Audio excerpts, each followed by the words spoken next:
யோபுவின் சரித்திரம் 31வது அதிகாரம் 24 28 வரைக்கும் வாசிங்க. நான் பொன்னின் மேல் என் நம்பிக்கையை வைத்து.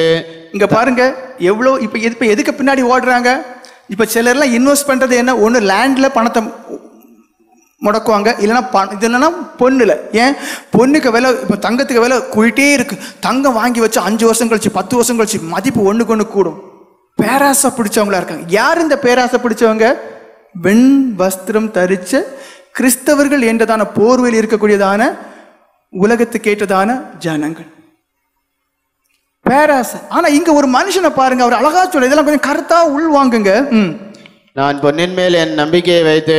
நான் பொன்னின் மேல் என் நம்பிக்கையை வைத்து. இங்க நம்ம இப்ப என்ன செய்யறோம்? எனக்கு 2 பொம்பளை பிள்ளை 3 பொம்பளை பிள்ளை சேர்த்து வைக்கணும்.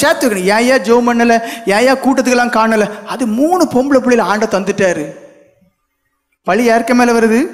3 பொம்பளை பிள்ளைங்களை யார் தந்துட்டாராம்? ஆண்டவர் தந்துட்டார். அதுவே பாவம். அடுத்தது என்ன? அவர் நடத்துவாருங்கிற நம்பிக்கை கிடையாது, அதனால உழைக்கேன்.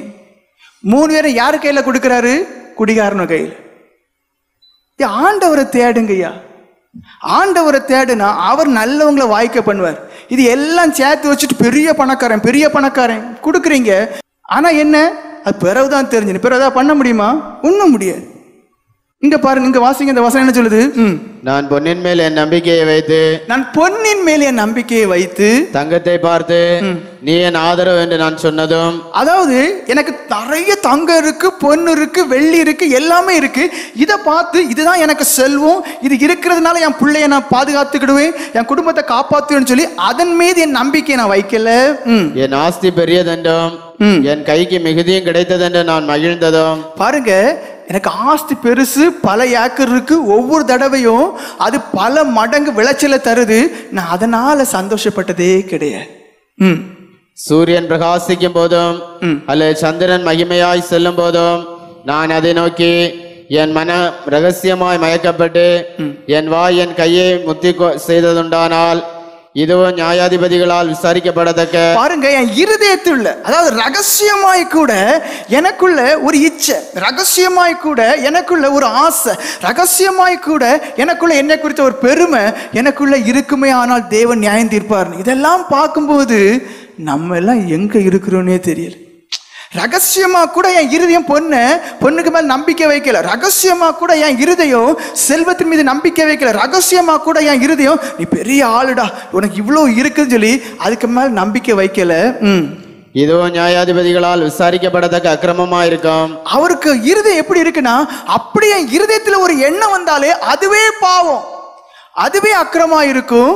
அதனால் உன்னதத்தில் இருக்கிற தேவனை மறுதலிப்பேனே. அப்படின்னு அர்த்தம் என்ன?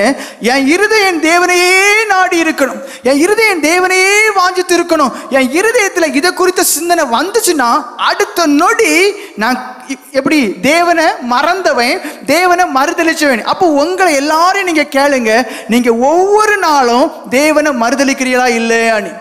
உங்க இருதயத்துல பணத்தை குறித்த ஆசை, பேராசை வந்துட்டா யோபுவின் படி, வேதத்தின்படி நீங்க தேவனை மறுதளிச்சிட்டீங்க. நம்ம என்ன சொல்லுவோம்? பேதுருவை பார்த்து பெரிய ஆளுதான், ஆனா ஆண்டவரை மறுதளிச்சுட்டாரே. ஒவ்வொரு நாளும் நீங்க ஆண்டவரை தேவனை மறுதளிக்கிறீங்க. இங்க என்ன சொல்லப்பட்டிருக்கு?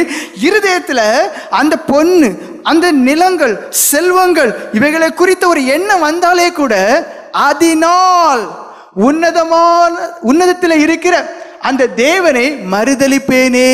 நான் மறுதளிச்சிடக்கூடாது, தேவனுக்கு எனக்குள்ள உறவு போயிடக்கூடாது என்பதே அவருடைய மனம் இருந்ததுனாலேயே அவருக்கு எல்லாம் இருந்துச்சு, ஆவில் எளிமை உள்ளவராக இருந்துச்சு. எல்லாம் எடுக்கப்பட்டு போனது, அவரை ஸ்தோத்திரிக்கக்கூடியவராகவே இருந்தார்.